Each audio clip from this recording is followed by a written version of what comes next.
You really have to hear what this team encountered. I can promise you only this. By the time this account ends, the official record will feel thinner than paper. On October 14th, 2011, at Ape Canyon on the south side of Mount St. Helens, 5 federal personnel entered the timberline above Forest Road 83. By sunrise, 2 were dead, 1 was gone, and the 2 men left alive could not tell a medic where the 3rd body had been taken. One of the dead, Dana Voss, showed burst vessels behind both eyes and cardiac arrest without blockage, toxin, rupture, or electrical injury. The county report called it exposure, panic, and unstable ground. That explanation was wrong before the ink dried. What comes next is the account.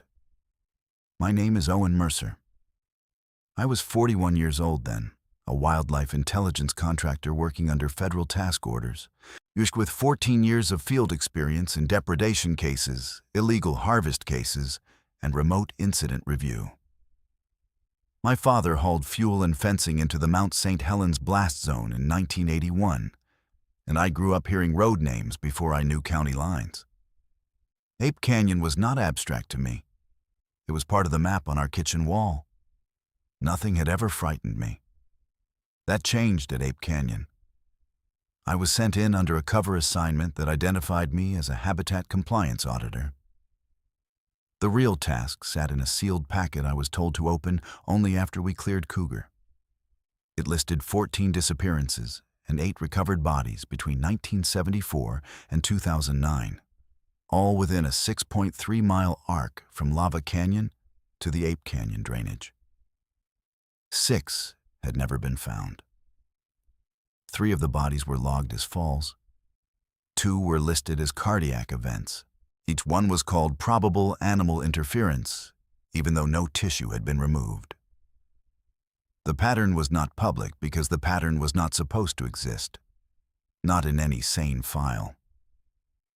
The team had 5 people. Dana Voss was 49, our field lead, a former Bureau of Land Management investigator with 22 years in backcountry operations, precise to the minute and impossible to rush. Eli Navarro was 27, our signals analyst, with 2 years in the field, bright, eager, and too willing to prove he belonged. Dr. Leah Kittredge was 38, a wildlife biologist with 11 years studying ungulate movement, skeptical, disciplined, and careful with every word. Ben Holloway was 35, a U.S. Forest Service recreation technician with 12 years in the Monument Corridor. Local-born, dry-humored, Biscas and the kind of man who could identify a trail from the smell of the dust. I was there to read patterns and decide whether the agency was chasing rumor or burying evidence.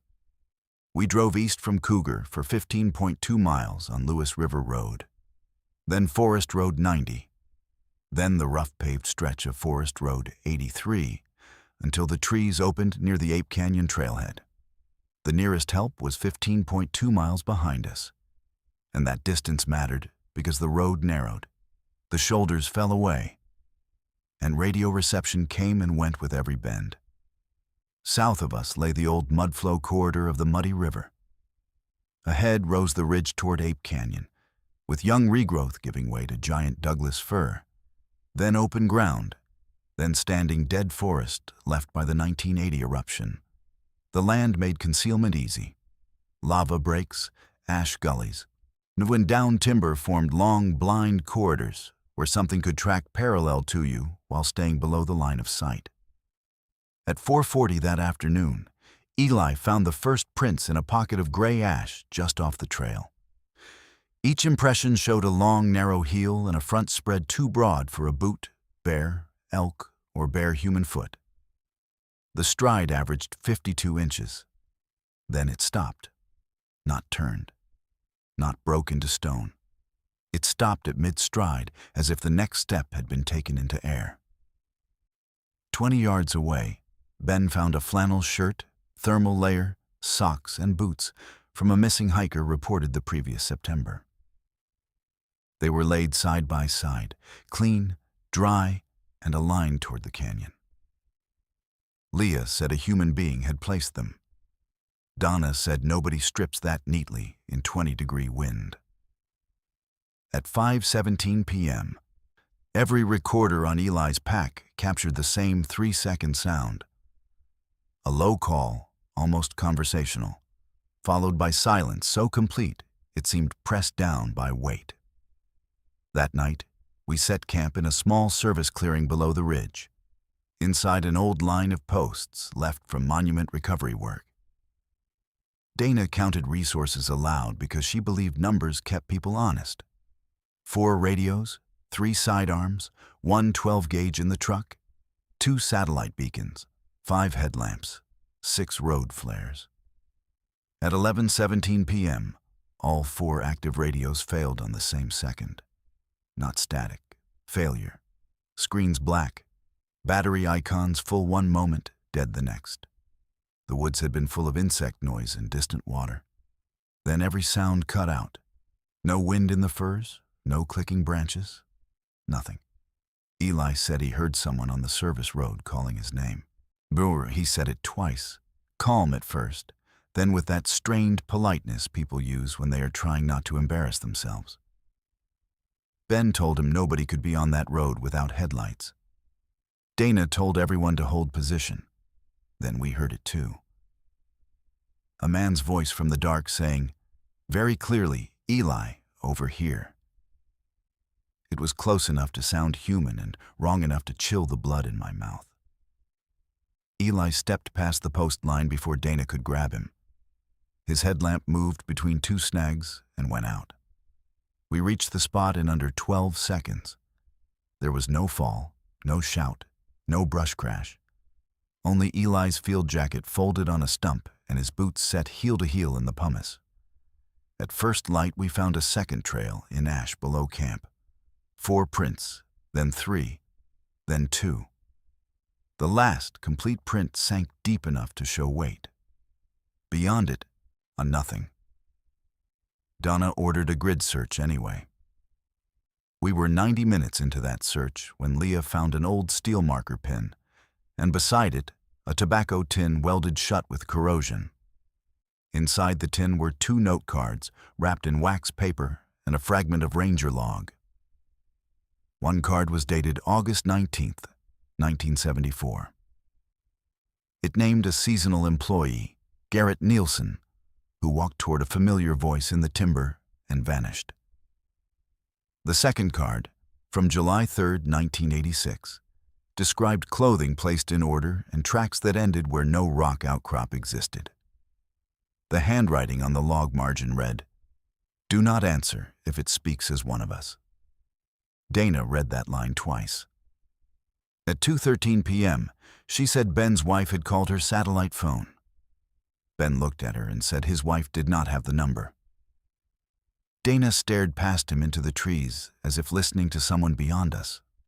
Her posture changed first. Her shoulders loosened, her jaw unclenched. She moved downhill between 2 burned trunks before I understood what had happened. Ben ran after her. I caught up in time to see Dana on her knees in a bed of ash, hands hanging at her sides, eyes open, no wound on her body. Her boots were standing upright 3 feet behind her, toes pointed toward the canyon. The county medical examiner later wrote that he could not explain her cardiac arrest or the vascular damage behind her eyes. We should have left then. Ben wanted to. Leah wanted to. I opened the sealed packet again because Dana had died the same way a survey chief had died in 1994 and a hunter had died in 2001. Both cases listed as collapse after exertion. Both with the same hidden note from the examiner. Both with boots found, placed apart from the body. And this was the echo death the packet had tried to bury. I said it aloud, and the shape of the thing changed for all of us. We were not in a random event. We were inside a repeated one. We made for the truck at dusk with 1 radio revived, 3 flares, 2 pistols, and the shotgun. The silence came back before the attack. It rolled through the trees like weather. No insects, no birds, no water. Then a voice called from uphill in Dana's exact tone, asking Ben to wait. He flinched. Leah grabbed his sleeve. I saw movement then, not a full body, only a shoulder crossing between trunks, dark hair slick with rain or ash, and a stride that covered ground too fast for the slope. It hit the truck first, not us, slamming the rear quarter hard enough to rock the chassis and drive Leah to one knee. That was planning. Draw the eye, break the line, separate the local guide from the road.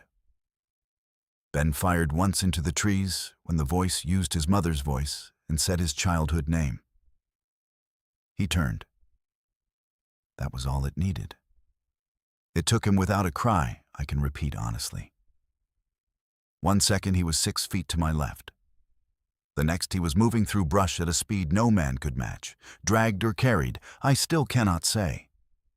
I fired twice at a shape above him and heard one round strike wood. The other hit something that answered with a short, wet grunt from farther away than it should have been. Leah pulled me into the cab. As we lurched down Road 83, I looked back once and saw Ben's headlamp hanging 10 feet above the ground from a broken snag, swinging in a clean arc. Leah and I lived. That sentence has never sat right with me. In the Skamania County archive room 6 weeks later, I built the table the agency never wanted built. 14 disappearances, 8 bodies, 1974, 1979, 1986, 1994, 2001, 2009, and us in 2011. Every event clustered after the first hard autumn cold snap. Every event began with silence. In 5 cases, technology failed at the recorded minute of contact. In 6, a witness heard a familiar voice where no person stood. In 4, boots or clothing were found placed with care. Nobody connected the cases because every report was cut apart and filed under weather, terrain, or accident. I carried copies of those files to a Cowlitz elder named Marion George, whose family had used the mountain long before the roads were cut. She read the dates, touched the 1974 note card, and told me people on that slope were warned not to answer a voice that came from timber after the birds went quiet. She said the old people did not camp there after the first deep cold because something old moved the drainages then, choosing the person who turned toward home too quickly. That was the closest anyone ever came to naming it for me. Ape Canyon is still open to the public. Most people who go there get what they came for. Views, wind, ash under their boots, a clean photograph of the south face, a long drive home. But on nights after the first hard cold of autumn, when the timber drops silent and a voice reaches you from just off the trail, the pattern is still there whether any agency admits it or not. You can walk that ground your whole life and never meet it. That is how the record stays clean. If you go, go in daylight. Keep your group close. If someone you love calls to you from the trees before you can see them, do not answer. Do not step off the trail to be polite. I survived because it let me. I knew that before I knew anything else. I survived because I kept facing the road and did not answer when it used Ben's voice. That is the part that keeps me awake at night.